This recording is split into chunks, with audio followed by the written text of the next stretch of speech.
วันนี้สภาพอากาศเป็นยังไงบ้างครับ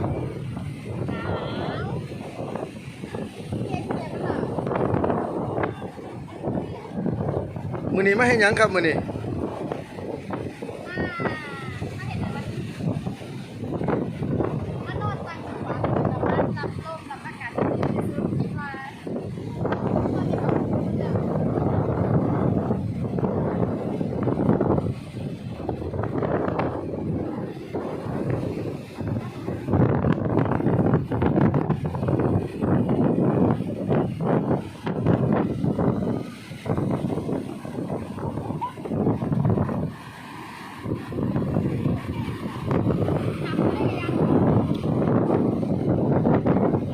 ตอนนี้น้ำทะเลนะครับเรากำลังอยู่หาดแหลมสิงห์ครับถึกทะเลเนี่ยกำลังอยู่ในช่วงมรสุมพายุนะครับโนอื่นก็เลยเห็นให้มื้อนี้น้ำทะเลค่อนข้างที่จะขึ้นลมแห้งครับแล้วก็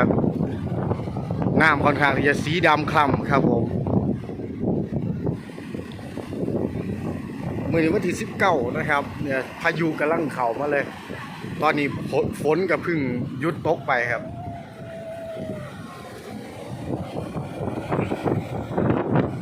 เอายางลงไปเลย